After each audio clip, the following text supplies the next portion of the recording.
officers. And lastly, I just want to congratulate Marv and his team on the new international commercial air service with Viva Aerobus between Harlingen and Monterey, and guarantee that we'll be ready and prepared for the new additional travelers. So good luck to you, Marv, and the team. Appreciate it.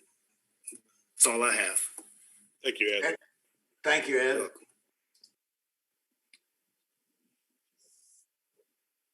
Continue, Mark. Yeah, next on our list is our FBOs, Gulf Aviation or Sun Valley. I have not seen them. Well, actually, hold on. There's a few coming in right now, including the mayor. But Arlene Garza is actually coming in. So let's hold off, and she'll be here in a second. Okay.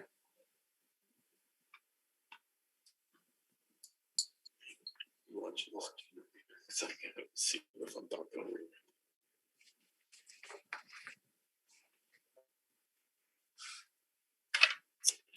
Okay, I see Arlene up now. Arlene, just in time. You got anything to report?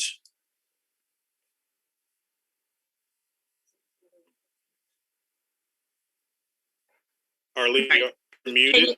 Yes, sir. Can you hear me now? We hear you loud and clear now. Okay, perfect. Okay, give me just a second because I did have a report.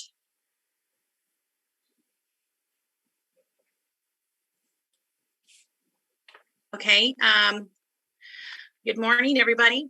First and foremost, I would like to congratulate the Airport Staff Board and City of Harlingen on the newly established international airlines. We're definitely looking forward to the new service and the additional travel options. With regards to Gulf Aviation's recent activity, we have recently experienced uptakes in activity for our commercial carriers. Both United and American have increased their overall activity by adding back approximately the 2 to 3 flights daily, which were removed pre-COVID.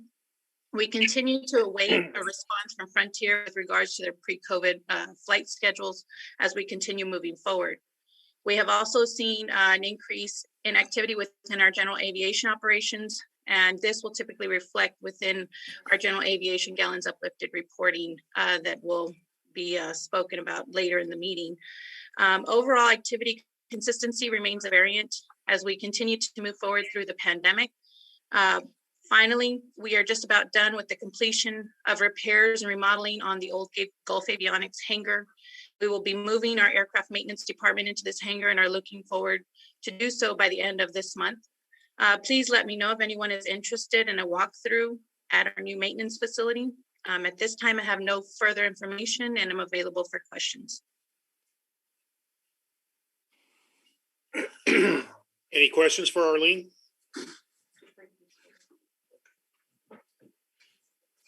Okay, I didn't see anybody from Sun Valley come on. Is there anybody out there from Sun Valley? Okay, we'll move on. Thank you. Thank you, Arlene. Yes, sir. So marketing, we continue to adapt on what we're doing in marketing.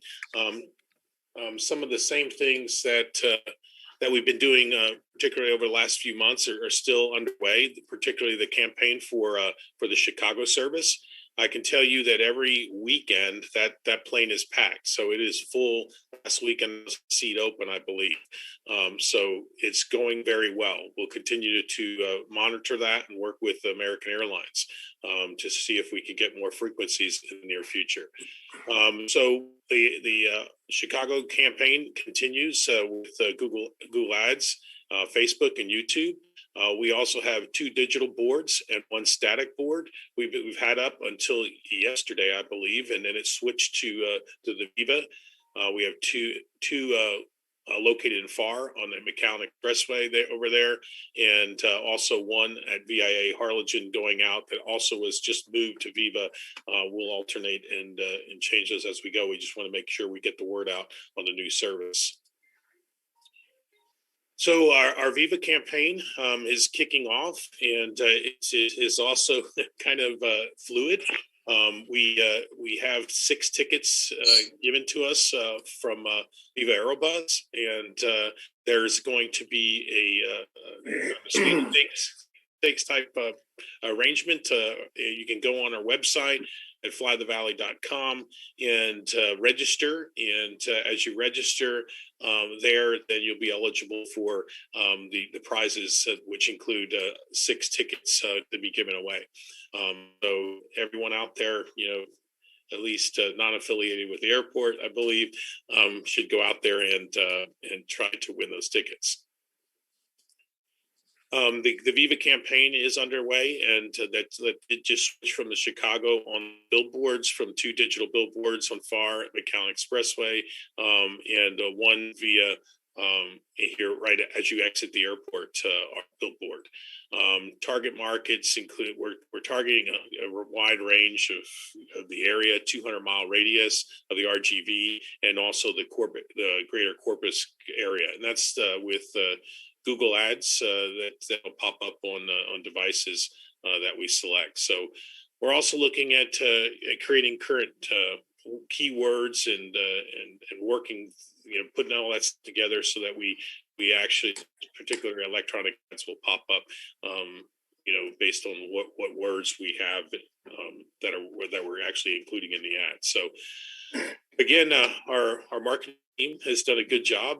These displays have come from our marketing team in-house that you see up there for the billboards, and working in conjunction with Aerobus's marketing department. So this is an ongoing efforts. I have instructed our marketing department to give me a Easter basket kind of thing of ideas, so that we can pick and choose and to see how we can hit the most people out there, to make sure that everybody's aware of the new service.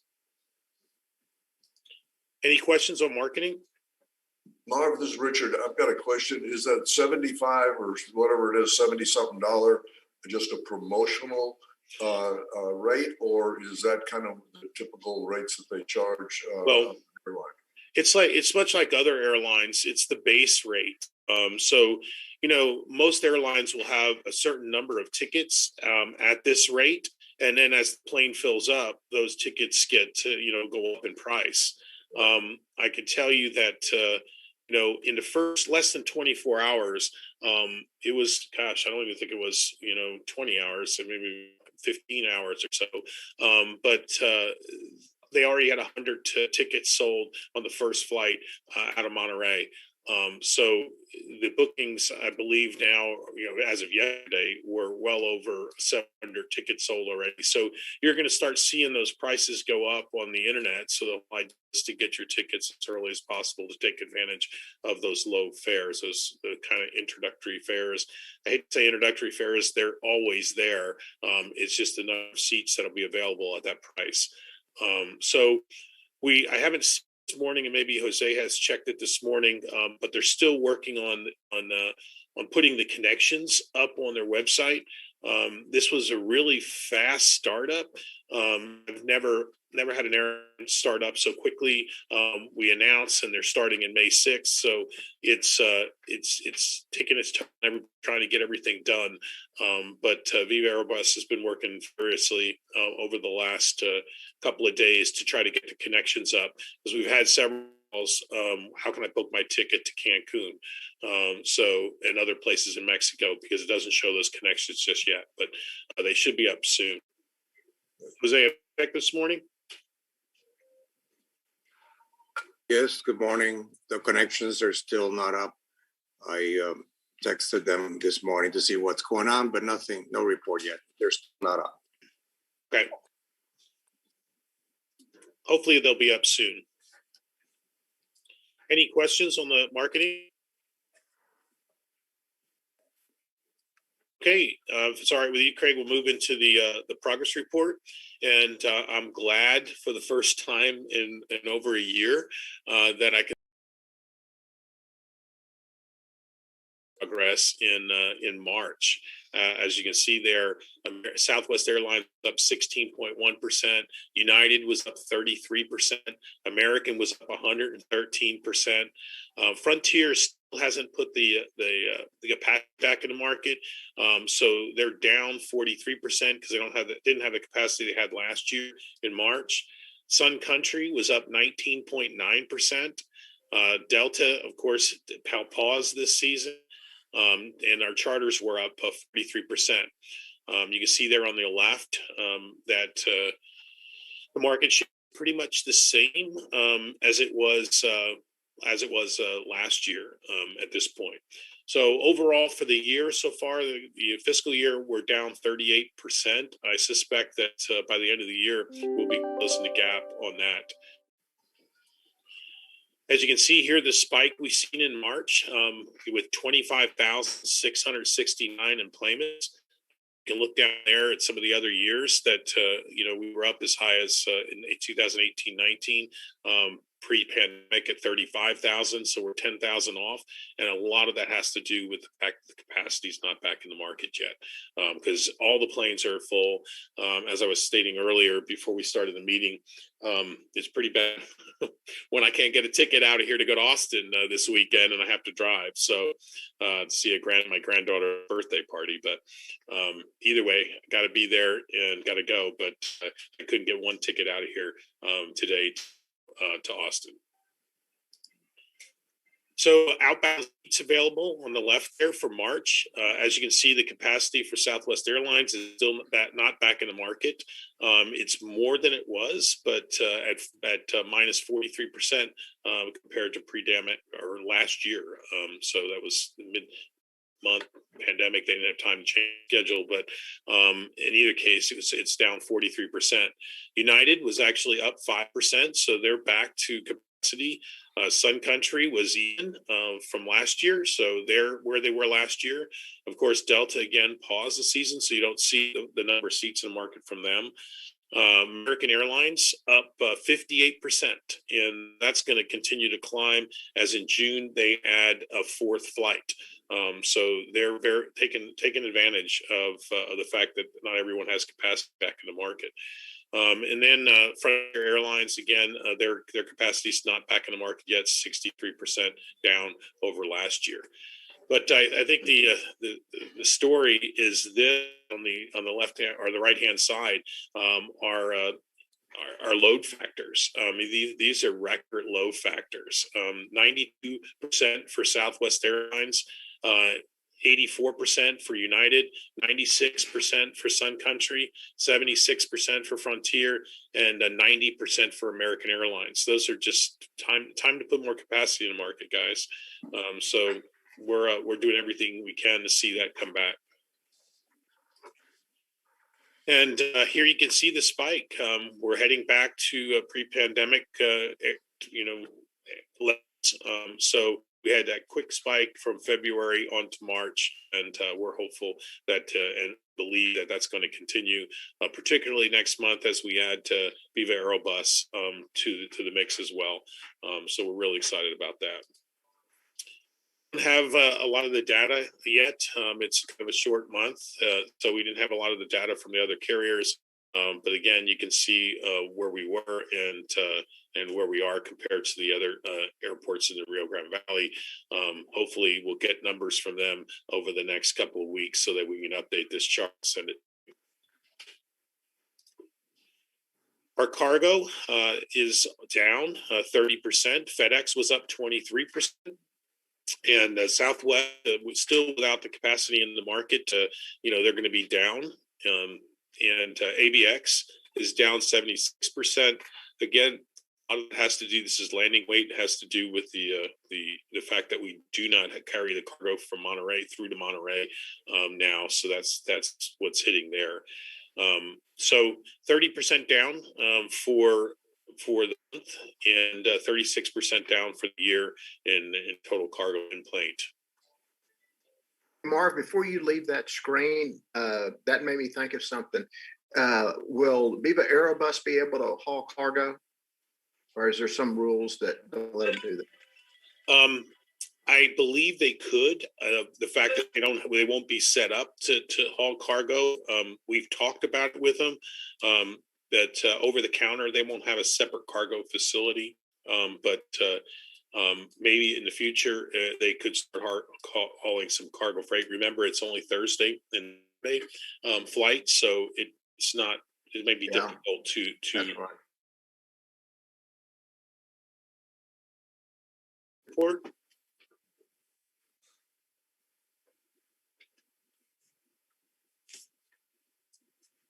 Okay. I'm sorry, we still have the fuel uplift. I just got handed a note. The fuel uplift commercial was still down 14.2% for Gulf Aviation, 3.7%. So this number is coming closer to where we were prior to the pandemic. Gulf Aviation for military, of course, they do not have the military fueling contract, so that is zero. Sun Valley Aviation was up 12.6% over last year, and general aviation, both FBOs are seeing a big increase in general aviation, as you can see there. So overall, for the month or for the year, we're down 21.8%, and for the month, just about even at 1.7% down. Now, any questions on the progress report?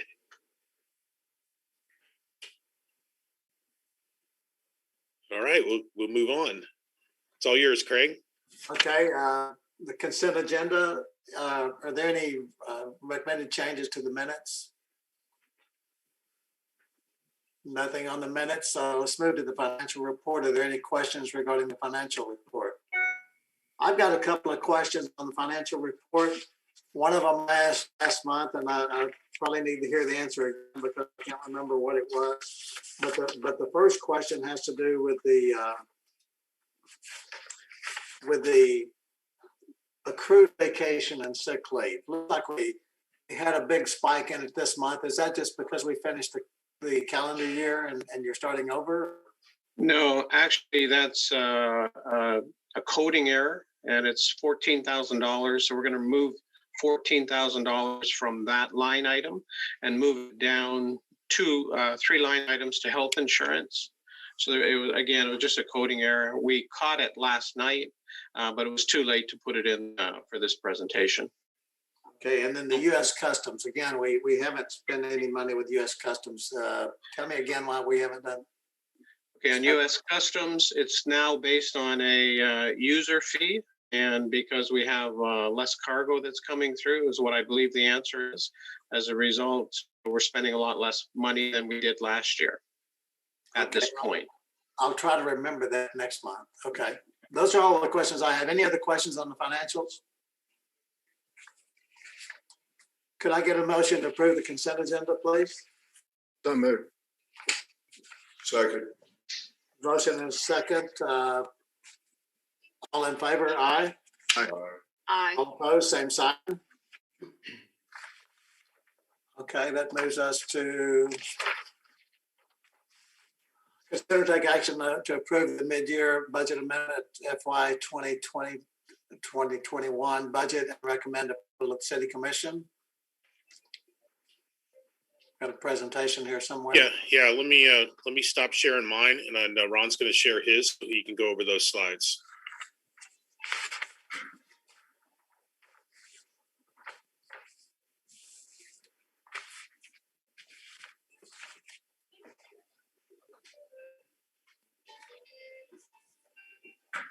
So do you have the slides up, Mark? Oh, I thought you were going to share your computer slides. Hang on. I can do it. Put them up if you like. I think. Can you see this? Not yet. You got to hit the confirm or share. Put it on yours, Mark, Okay. and then I'll move it around from there.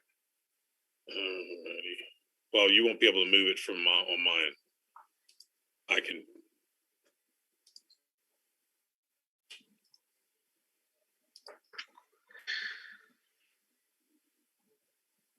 Okay, so this is the first slide for the mid-year update, and we decided to start off with cash flow. It's actually a very favorable position, and then the following slides after it, they'll support what's in here.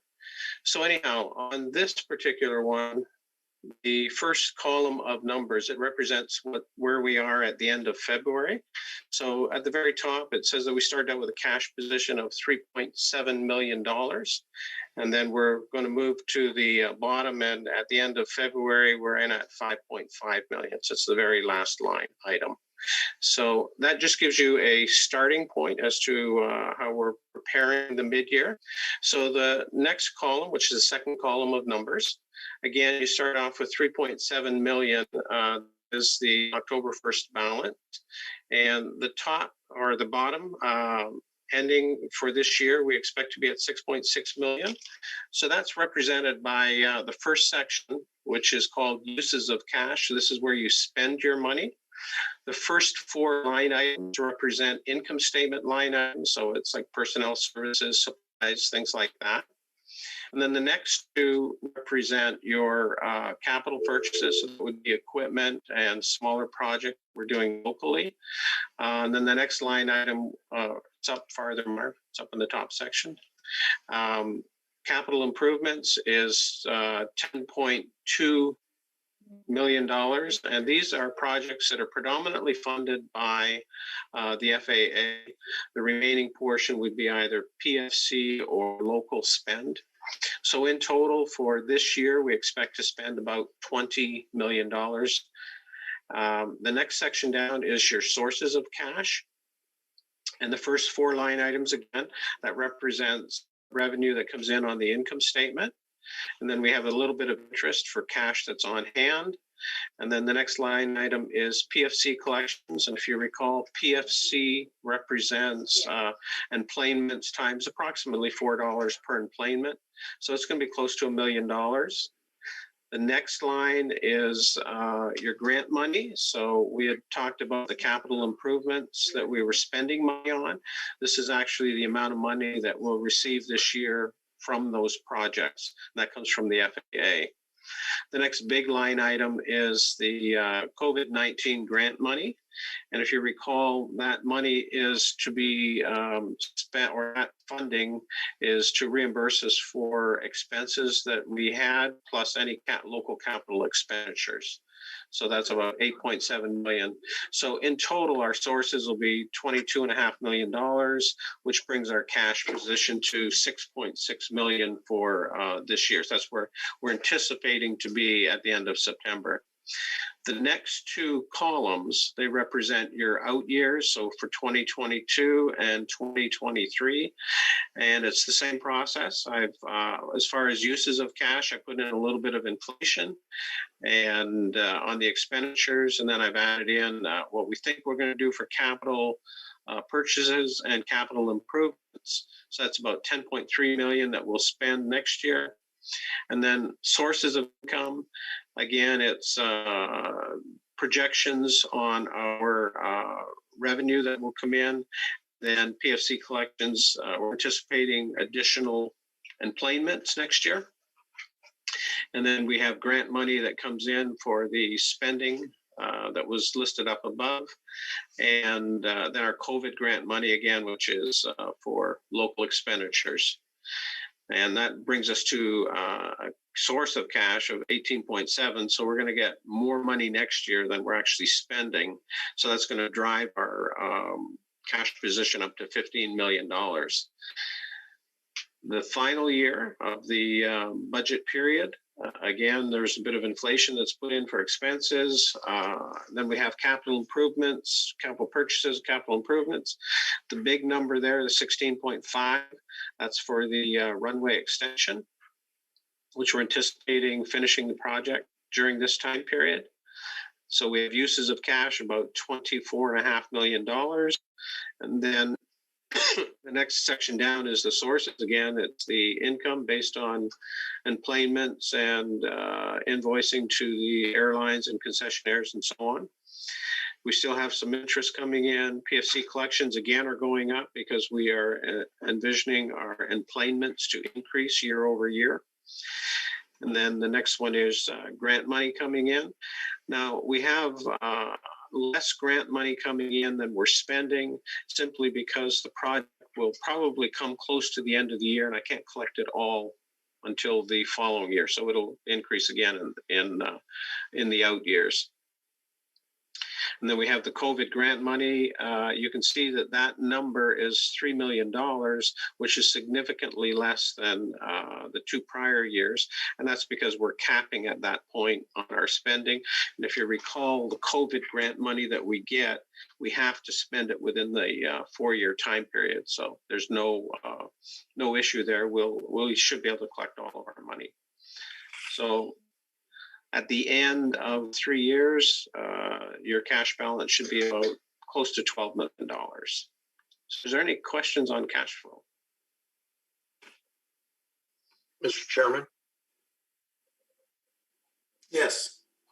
so just a couple of questions. I see the change in capital purchases. We're going from 300,000 to $2 million. Are we? What exactly is it that we're purchasing in the second half of the year? They're going to present that in just a few minutes. Gotcha. Okay.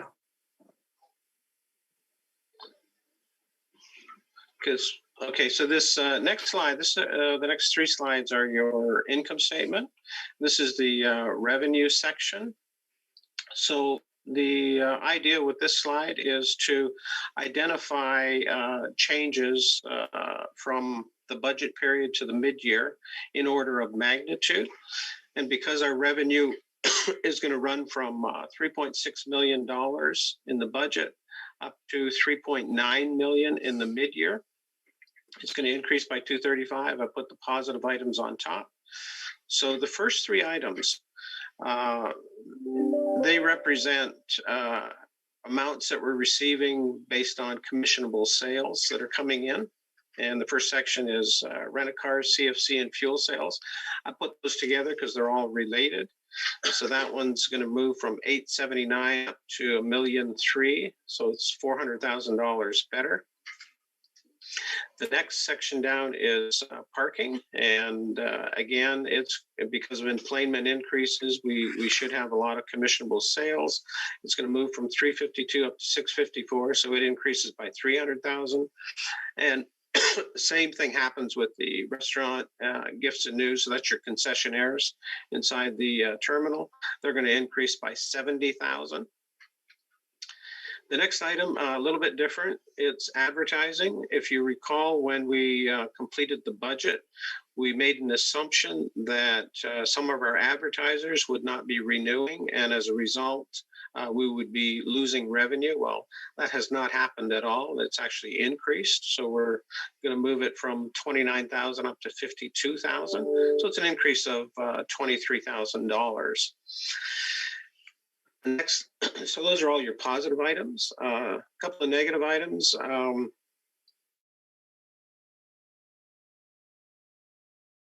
Continuance of the RAP program to the end of June. So now we're suggesting that we, in this version, we're suggesting that we continue that till the end of September. So if you recall in the budget, we had put in, I think it was 50% for the last half of the year.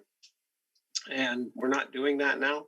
So we're saying for airline fees and rentals, we'll have a reduction of about $346,000. Ron, if I could, I just wanted to clarify that Okay. that for budgetary purposes, we assumed we're just putting that in conservatively, saying that if we continued in a worst case scenario the RAP program to the end of September, that was the budget number we used, not that we actually made that decision by now. Of course, that'll come back to the board. Okay. No, the decision is only till the end of the third quarter. The fourth quarter is the change that we've had here. The next one down is, excuse me, is air freight landing. And we don't have, for ABX, we don't have as many flights coming in. So we've had a reduction there of about $130,000. The next one is ground handling services. Again, that would be for the continuation of the RAP program. That's about a $60,000 reduction, and hangars would be about a $47,000 reduction.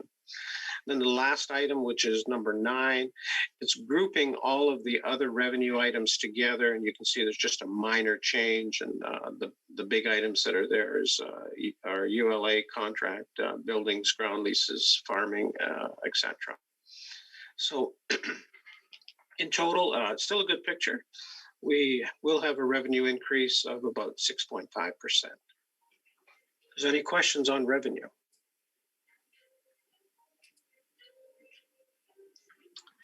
Okay, let's move forward to expenses. Again, it's set up the same way. It's in order of magnitude, and we're going to increase expenses. So First item is marketing. When we started the budget, again, it was pretty dismal. We said we were going to reduce expenses there. It was going to be 120,000. Well, since then, we've increased it to 400,000, or suggesting to increase it to 400,000. And again, it's the PSA commercials. Plus, we've landed a new airline, and we have to support them as well. So there's an amount in there for them. So that's for Viva Aerobus. Ron, on that item, I just want to add, if you watch the financials over the fiscal year, those PSA announcements that we made, it said that we're ready for business, we're open for business, come to the airport. Our first month billing October was like $137,000. So we spent a lot of money there. So we're already way over the budget. So obviously we need to make an adjustment here. Yes, that is correct. I have a question also, Tito, here, and I don't know if this is Marv or Jose or somebody.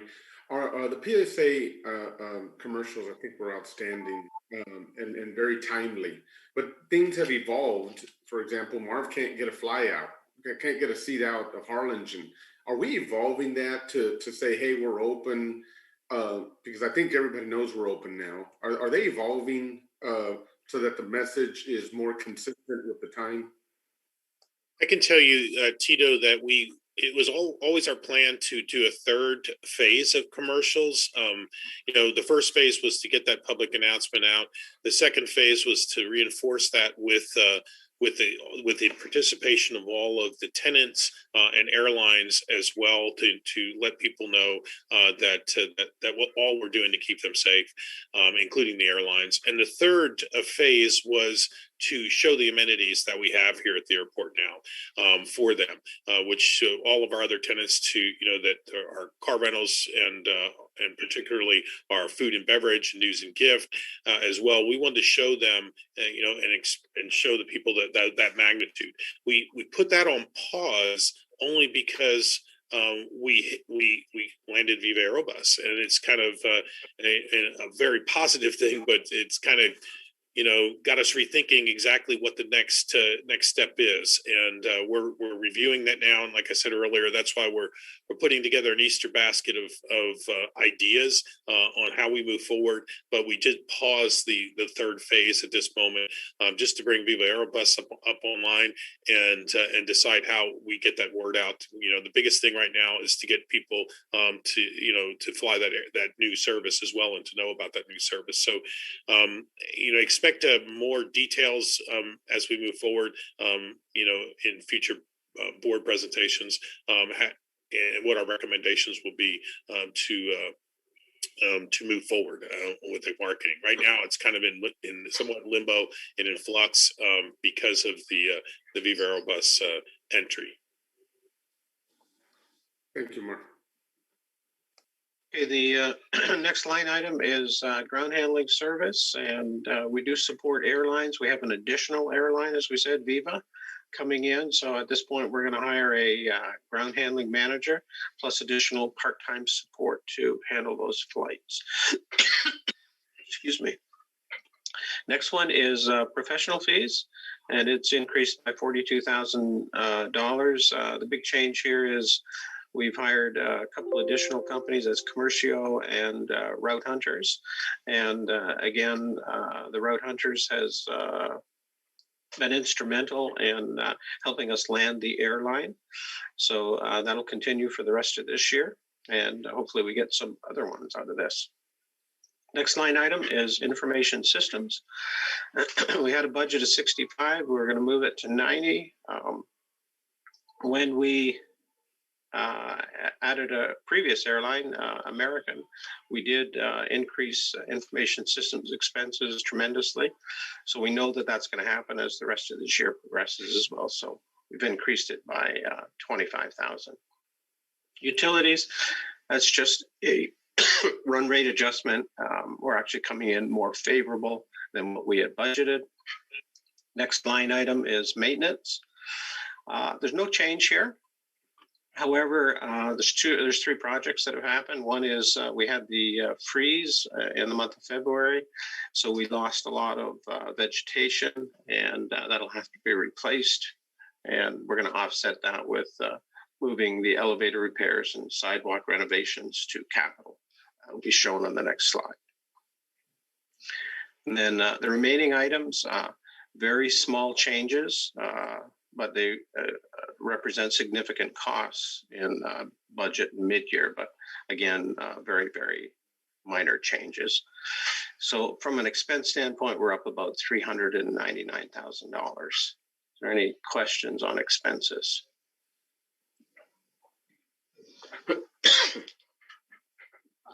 I would also like to add that the Finance and Audit Committee was also called to review this prior to submitting to the board. Yes. Okay. This last slide, it just summarizes what happened in revenue and expenses. And again, revenues are up 235. It's predominantly due to employment and commissionable sales. And that's offset or being offset somewhat by the projected continuance of the RAP program. As far as expenses, big things that have happened there is we need to support the addition of the new airline, Aerobus, and continued facilities improvements plus marketing. Is there any questions on anything to do with expense or revenue? Okay, we'll go to the next slide.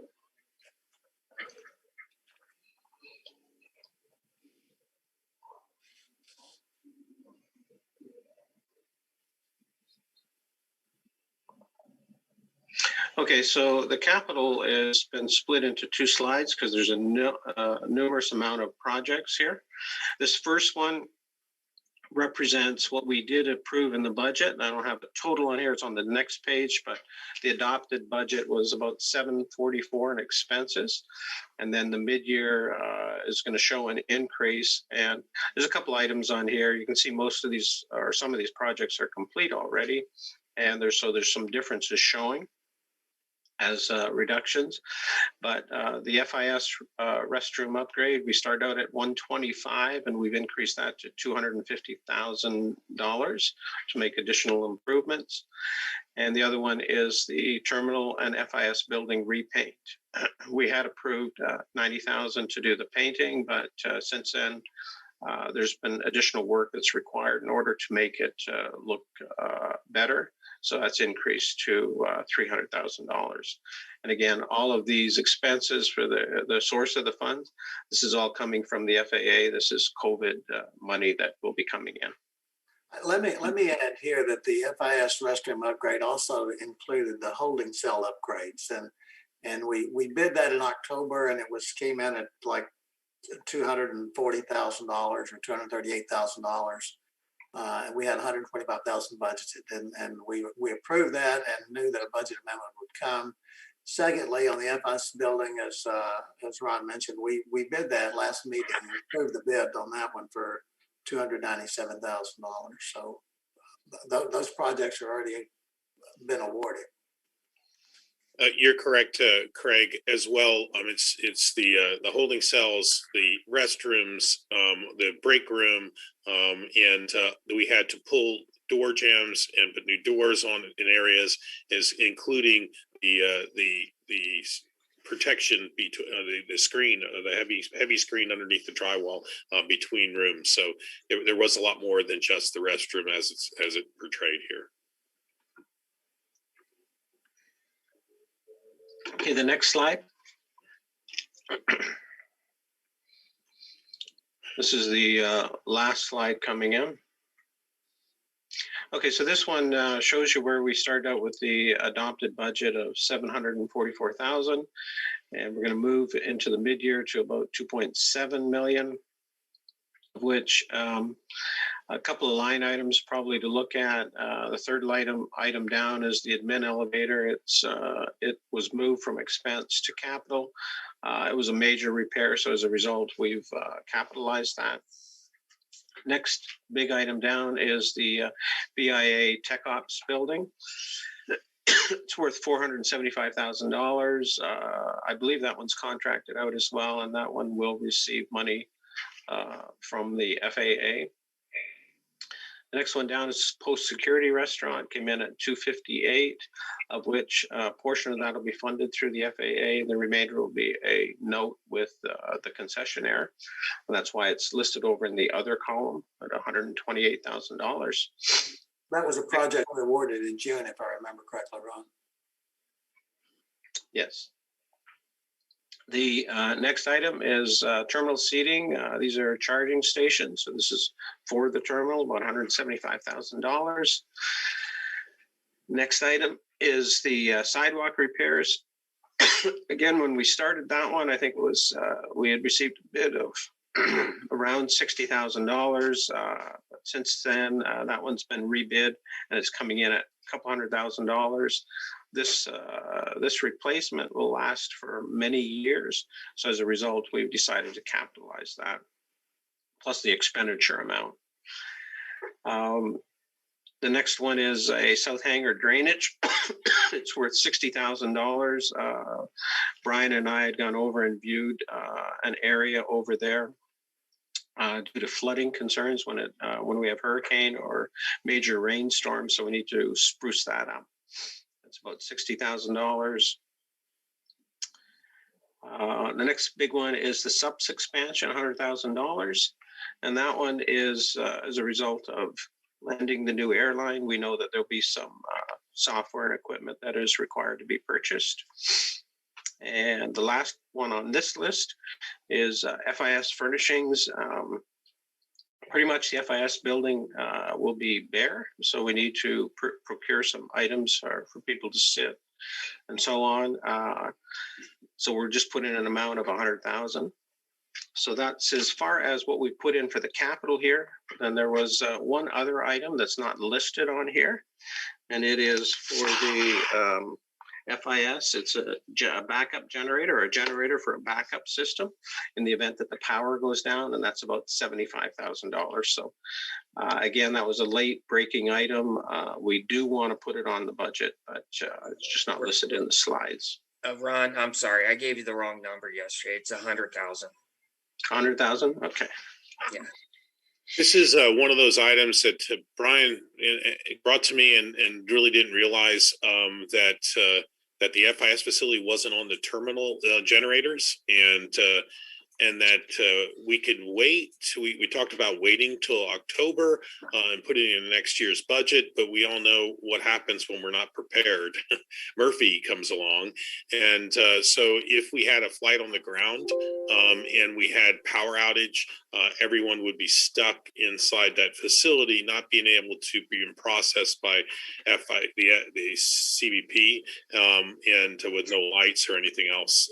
So it's crucial that we have that backup generator, and that's what we need to add. We didn't put it in here on this slides because we just found out about it, and as well as it wasn't talked about by the finance committee, because we just thought about this yesterday. So that's why it wasn't in here, and so we'd like to make sure if we approve the budget mid-year today that we incorporate that $100,000 for the backup generator. Okay, I'm sure there are questions on the budget amendments. Just regarding the budget, the generator, I assume we can't extend the existing generator to that building. Does it not have the capacity to electrify that area? It does have the capacity, but the problem is the FIS is on a totally separate electric grid and different transformer. So to run the cabling, it would be a lot more. I spoke with Guevara with Ethos, and he was part of helping us getting this budget number. And he recommended his electrical engineer that the route to go, it's cheaper to just put its own transfer switch in on 250 kW generator. A lot cheaper. I can tell you, Ricky, that was the first question I asked as well. Good question. Mm-hmm. Hey, Brian, are those diesel? Is that a diesel run generator or what? It is, yes. This will be a diesel run generator, and I've asked for no less than 48-hour fuel tank to be put on it. Okay. Do we have a diesel supply somewhere? We do. Yes, we do. Okay. Is that something?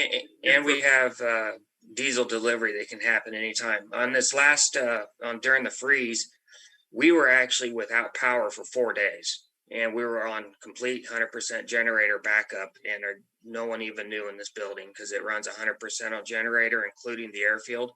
And we were able to run for 4 days and keep those generators filled. And they are also a dual natural gas, so they run a little bit longer than just a generator, but we still had to add fuel, and we do have that capability. Is that something Gulf and or Sun Valley helps with, or is that completely separate? It could be Gulf, it could be Sun Valley, and we also have an outside provider as well if needed. Okay, but we have plans and preparations that are in place. Yeah, it's part of our hurricane and power outage plan, yes. Perfect, thank you. How long can we run without electricity on generator power?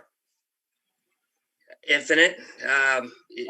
Without fueling up, those tanks could probably run for the terminal 4 days. The ARF station has its 100% backup as well. It could probably run 4 or 5 days because they have very little power usage over there. This one, I asked for a 48 hour. It'll probably end up, a 2 day. It'll probably realistically be 3 day because everything that's in that facility has been upgraded and is very energy efficient, LED lighting. So there's not a huge load that's in the FIS. And again, we have 1,200 gallons of diesel on the airport, so we can keep those tanks, every 24 hours, put 100 gallons in them and keep them running. And that'll add days at a time. Yeah, and realize, Ricky, as well, is that Viva Aerobus is our only international carrier that will be using that facility, and it will be for an hour or two on Thursday and Sunday. So is all it really has to run is for that particular time, and on those particular days. So if there's an issue with fuel, we can get that taken care of in between those days. Thank you. Marv, what is the HVAC software update for $70,000? Well, we have software here at the airport that controls all the HVAC systems, and I know Brian could probably speak to that much better than I can. So I'm going to hand it off to Brian.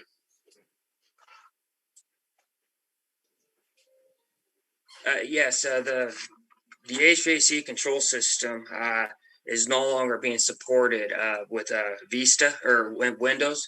So because Windows is getting rid of Windows 7, they're no longer supporting it. So we're already running at a risk right now. So as soon as the board meeting is done, I plan to sign this contract to get that software updated. And that's typical for Windows. They do that every 6-7 years. They just quit servicing their programs.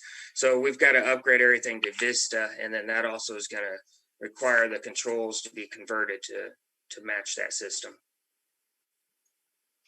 This was not updated when we did the big HVAC update renovation about 2 years ago. Those are components. This is software. And at that time, Windows had no indication that they were going to be eliminating Windows 7.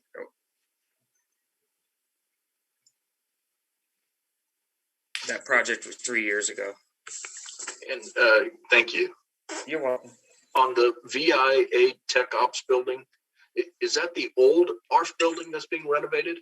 It is. We approved the project. We just did not have it in the budget, and so we needed to have that in the budget. And that was a question that Dan brought up, was when we approved it, he did mention, you do know we have to put it in the budget, even though the FAA, corporate FAA or real estate FAA is actually going to reimburse us 100%. We still need to have a line item of it in the budget. And we awarded that project, I believe, in January. Yes. What is pushback for Airbus? That is the actual piece of equipment that pushes the aircraft back, because Viva Aerobus flies a 321 Neo. It's a 240 passenger aircraft. We would need a larger pushback for that size of aircraft.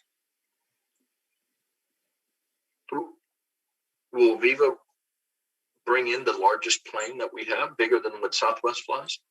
If they fly that one, it would be, yes. Yeah, they have the option. They wanted the option to be able to bring that in depending on the loads coming in, and they are moving towards purchasing more of those in the future. So we needed the capabilities not only just to push that aircraft back, but also to have redundant capabilities as we continue to use our equipment. It doesn't get any newer. We do preventive maintenance on it, but we want to make sure that we don't have a plane at the gate where we're not able to push back because we have our pushback is out. So we needed a redundant or backup pushback. Marvin, my assumption is that larger pushback could be used for any plane smaller than their. Yes, that's exactly right. Yeah. The terminal seating charging stations, what is included in that? How much of the terminals? That doesn't seem like a big number to me for as big of a terminal as we have.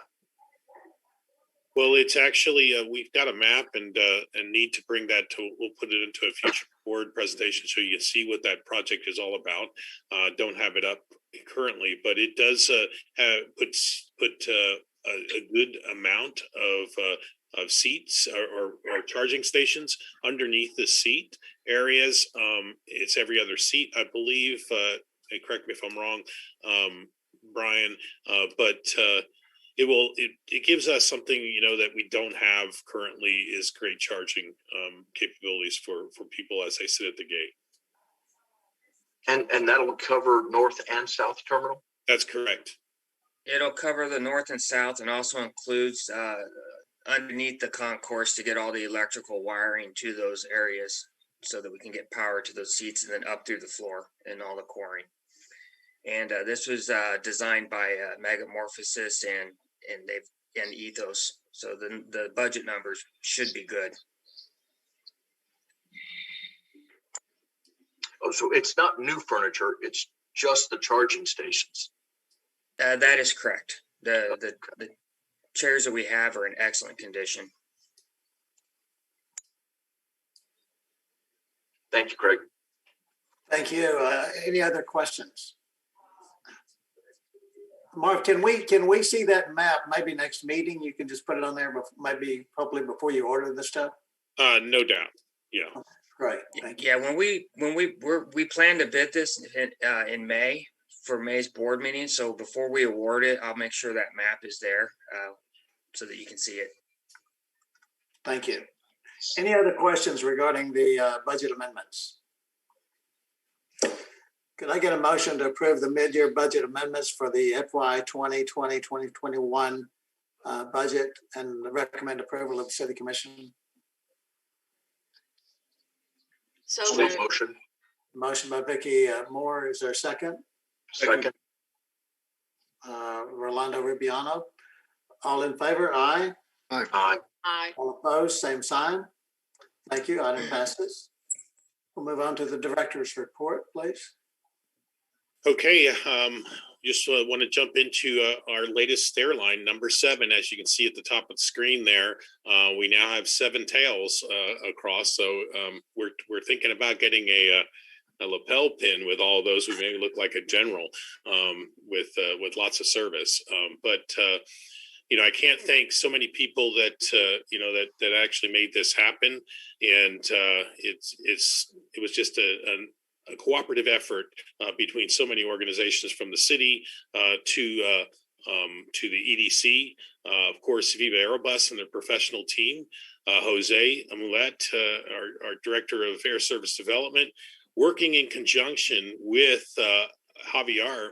And I want to quickly have Jose introduce from Madrid, Spain. I believe he's with us, Javier with the Route Hunter.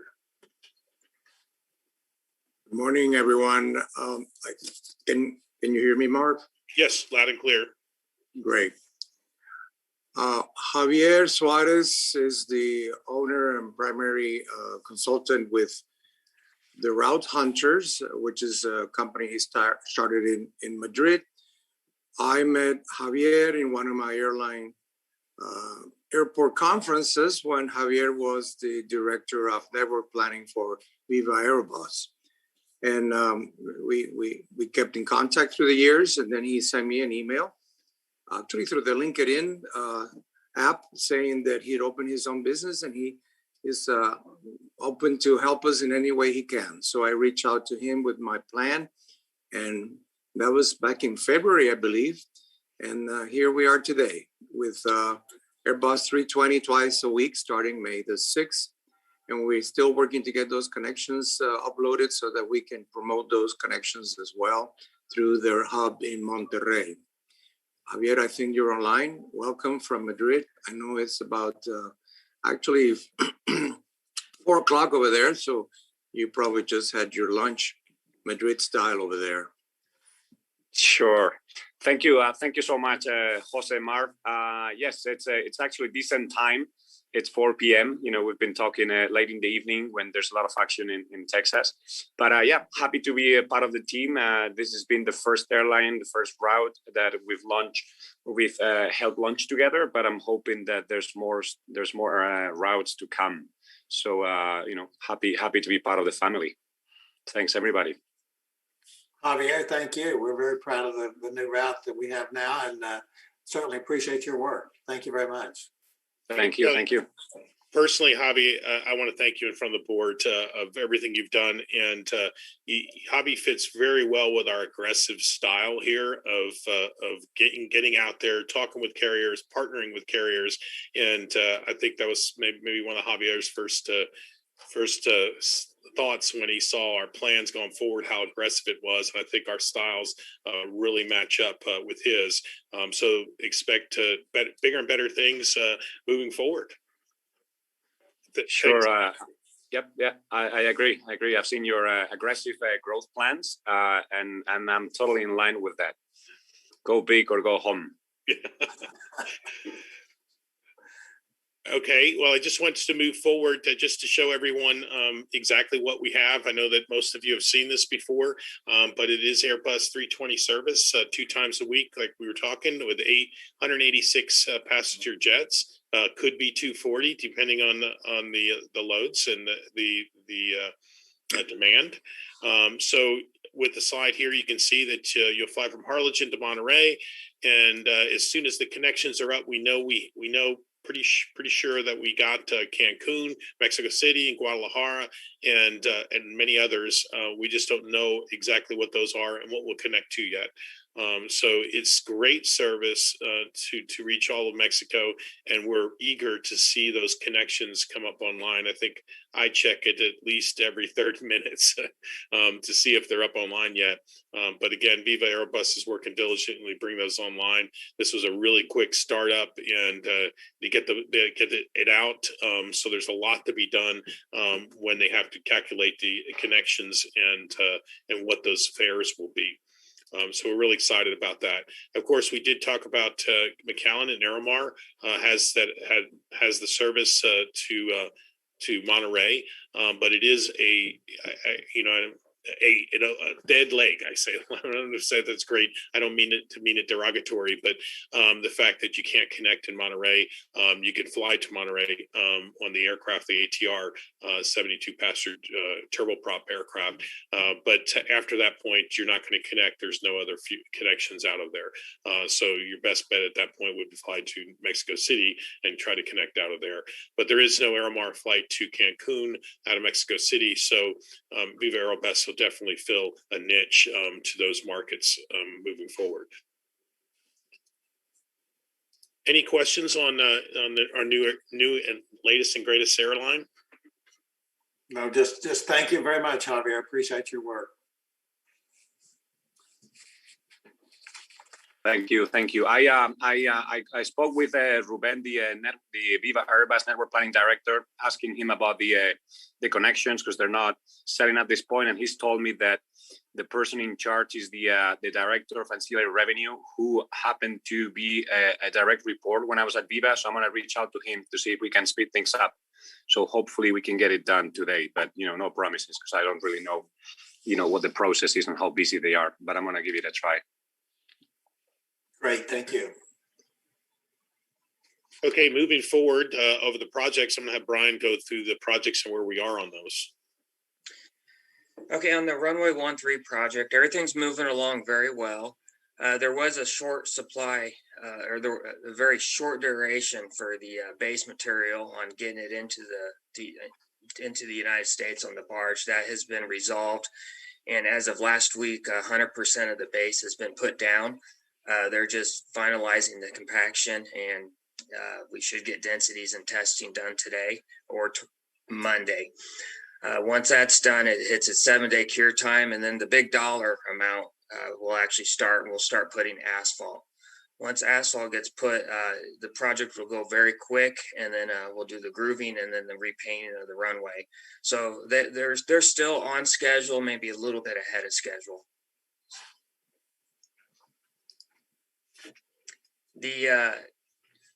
I'll talk about the sidewalks first, and I'll get into the FIS. The sidewalk repairs, finally the new contractor, they took their time, found the stamp, did some mock-ups, and it was a very slow start, but we wanted quality. These guys are working very quickly, a lot faster than what I even anticipated. They're doing about a phase per week of demo and pouring. And as you can see, the outcome on the top picture there, it's just so much better than the prior contractor, of course, but the quality of work and these will never break up anymore because they don't have the tile on them. It's 5 inches deep of concrete with reinforced steel rebar that has been drilled into the sides of the existing panels. So overall, when the project's completed, it's going to make the front look a lot better. And we're probably still looking at, because it's a lot of work, we're probably about 3 to 4 months out from total completion, but that's okay, because when it's done, it's going to be there for life. Let me just say that we did everything inside the terminal building, and now we're taking care of the sidewalks, and then we have the painting project and the wrap of the columns that you see there. So I mean, we get so many compliments on what this terminal building looks like now, like it's brand new. I just can't wait to see it completed on the outside as well. It should look like a brand new facility. And the key there, no debt. And then the painting project, we have the pre-con, so I'll have a report on that next board meeting. The FIS, pretty much everything is completed in the FIS. As of today, it'll be about 95 to 96% complete. Over the weekend, what's going to happen is they're going to finish up the minor punch lists, and then there's a lot of cleaning that needs to be done. And then all next week, the custom booths are already set up. The cabling IT has been pulled to those custom booths, so the computers, the processing equipment for processing passengers is already here. So customs IT plans on setting that up next week so they can start testing. And this project will be completed, next week, basically. Well, congratulations on the timing. You're just in time, apparently. Yeah. It happens every time. When Sun Country was coming back, I had 60 days to gut and strip and rip out HVAC and the offices where Sun Country was going to be, and we got it done like the week before they flew in. But there's really more to this. I mean, we started on the FIS facility a year ago or so, on different projects, or even more than a year ago, as we added projects that we were doing inside the terminal building in anticipation for international flights. So we definitely took some risk, but none of that stuff would have been possible to get done in such a short notice for Viva. We continually thought that we would have 6 months to get the FIS facility once an airline announced. And I'm so happy that we took that leap of faith to get that facility ready ahead of time.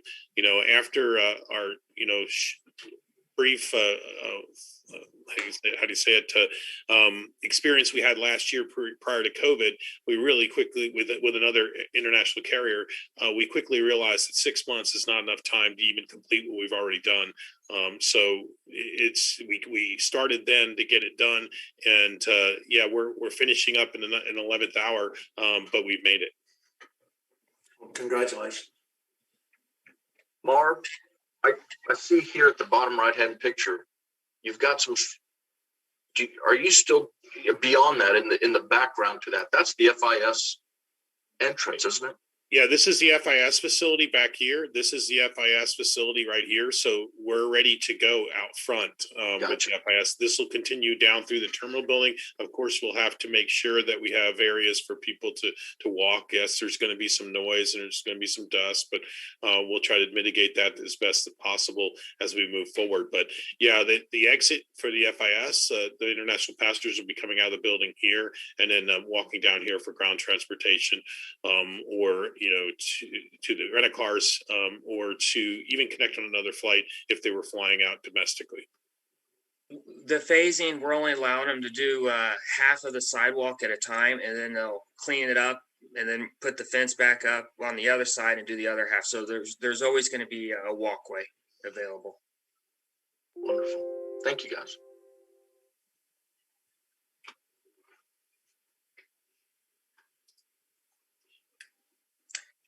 And this is on the FAA Tech Ops building. The demo actually started on Monday, and of course, demo is easy to do. They gutted the grid ceilings, they're ripping out the tile and the floor, all the old cabinetry. They'll start ripping out door frames, and probably by the end of not next week, but the week after, they'll start the refurbishment process. And FAA is very eager to move in there.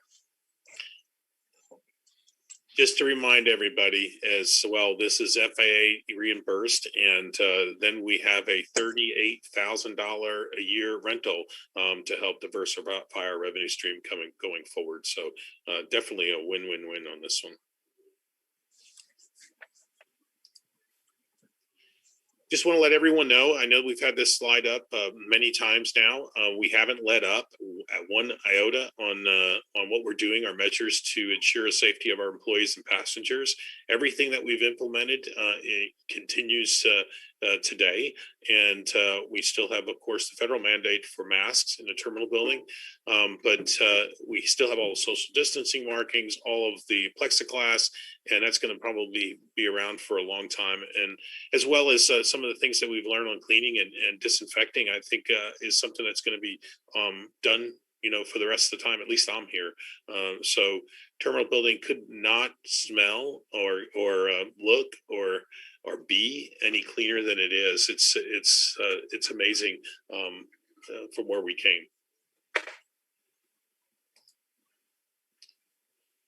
Lots of meetings, and as you can imagine, over the last month, and especially in working with Viva Aerobus as well. But we continue our COVID response meetings. Unfortunately, Dan, I apologize again for missing so many of them over this last month, as Viva Aerobus and this new airline consumed a lot of our time and efforts. Of course, we're working closely with Riddell Garza, the HEDC, the Harlingen Economic Development Corporation, along with the city on Viva Aerobus. One of the things that we really need to fix, and we've been working as well on, is I met with Ed Com. He's the director of the SPI CBV. We need to fix ground transportation. That was the only issue that we had, or the only tenant that didn't make it through the pandemic. But I'm happy to report that we've got some traction there, working with Dan at the city, and also with Randy, the city manager at SBI, as well as the mayor yesterday expressed to me at SBI that yes, they definitely want to do whatever they can to improve ground transportation services in terms of a reciprocating agreement. That was an idea that Dan had come up with, and it's a great idea to make sure that we have taxis here at the airport at all times. Right now, a taxi from South Padre Island or from Harlingen will go either to South Padre Island, taking a customer, or bringing a customer back to the airport, and then they have to deadhead back. It doesn't make a lot of sense that that they should be able to pick up here at the airport as well. So if they bring a passenger out, they can get queue into the taxi cab line, and then take a passenger back with them to South Padre Island. So that's one of the ideas that we have to fix the taxi cab issue, and we're working diligently in getting that done. Secondly, I'm working with Ed as well on an RFP that I wrote, sent to him yesterday, a revised copy of the one I sent last week, that we can continue with a consortium of shuttles. So the SPI, the idea is that SPI used to subsidize our one company, but the idea is to have a consortium of companies, of shuttles operators, and then there's a per trip subsidy in order to keep the price lower for the shuttles. So we're working diligently on that to get that done as well. Did meet with Mario Arrieta, AvServ. We're back talking a little bit about what his intent is on the large aircraft or cargo building on the east side. There may be some traction there as we move forward on possibly purchasing that again. SPI CVB meeting. I actually attended that meeting on March 24th, and we talked about ground transportation there and the need for better ground transportation back and forth to the airport. The Red News webinar worked with the Harlingen EDC, had put together through Red News a webinar promoting the Rio Grande Valley and for businesses throughout the world. So I did a presentation on there about the airport and what's going on here and what it means to the economy of the Rio Grande Valley. Trying to remember all the Zoom meeting with the city and chamber and EDC. I had a TCAA conference call. That's the Texas Commercial Airports, Texas Commercial Airports Association. I apologize. Too many gray hairs.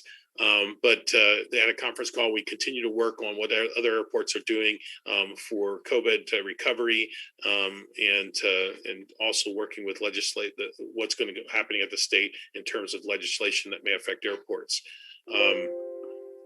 I can't say enough about the help we received from the city for everything that we've done, Irma Garza, and in setting up everything that was in flux for the announcement of Viva Aerobus. And it was one thing after another, and she was just Johnny on the spot and really helped us out a lot. And I appreciate Dan, you allowing her to work with us and all that stuff. She's excellent. Jess Pressa and Ed Loya, that's TSA, had a meeting with them to discuss, of course, the new carrier and everything that's going on in terms of air traffic, here in the Valley, and particularly here at Valley International Airport increasing. Government Affairs Committee, SPI chamber. I was a speaker there yesterday morning, talking about everything that's going on here at Valley International Airport. It was very well received and had a lot of comments and congratulations on Viva Aerobus. They're very excited about it. Marv, I realize you haven't listed this item on the agenda, and I don't know whether you can talk about it or not, but Sun Valley Aviation. I mean, I thought things were going pretty good, but they're not going necessarily as good as we thought. Can you share any of that at this point? I'd be happy to send out an information email. I don't think, Gene, I can talk about it because it's not on the agenda. Is that correct? Yeah, we didn't really post it as an agenda item, but you can send out an update. Okay. I do want to let everyone know that we, to go back to our progress report briefly. I got note Robert Rangel with American Airlines. He's the manager, is here, and he would be happy to give you a quick report on what's going on there with their flights. Robert, are you still on?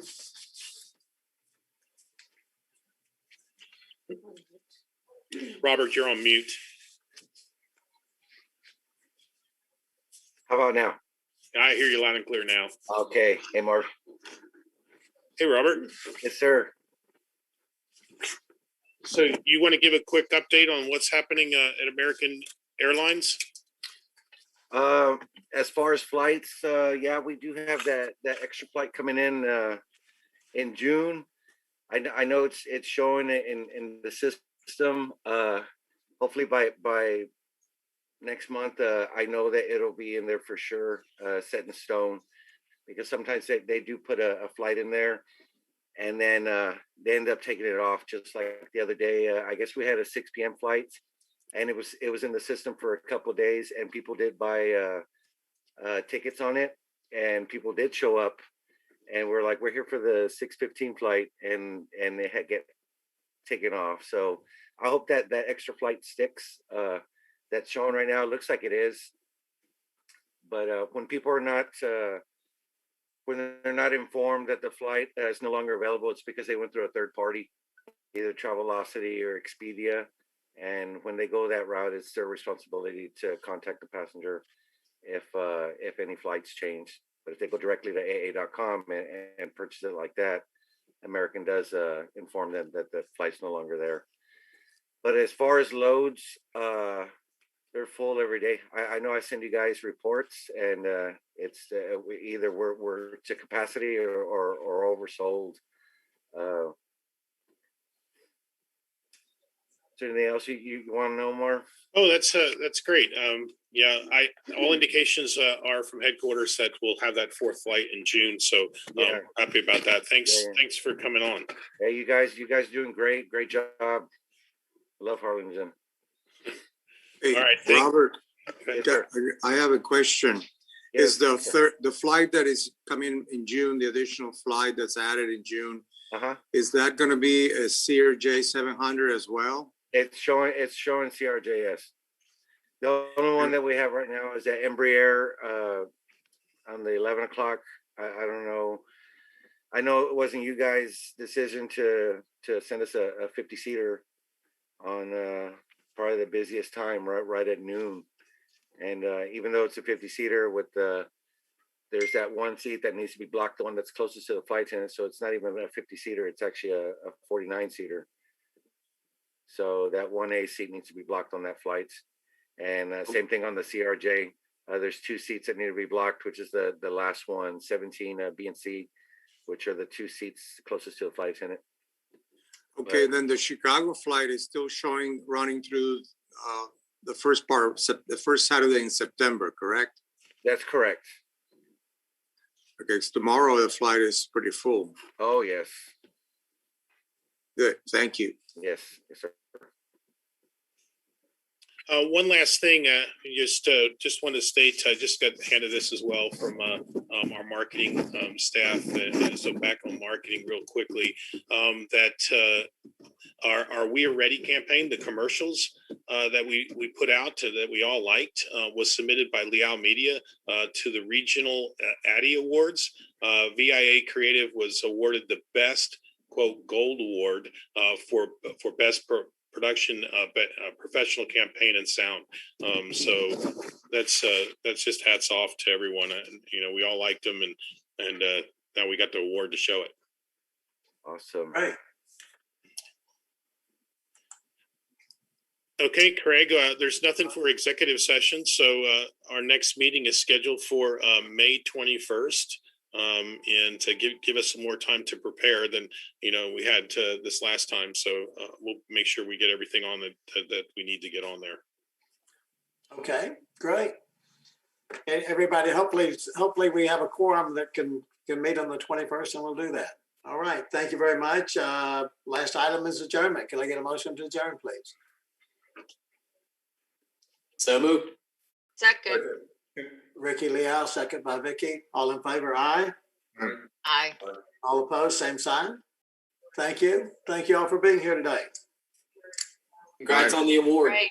Thanks, Bye. Craig. Congratulations, Marv. Yeah, great. Congratulations on Great everything. ads. Absolutely. Yeah, great work, Marv. Thank you, guys. Y'all have a good weekend. You too. Thank you. See you guys. Thank you.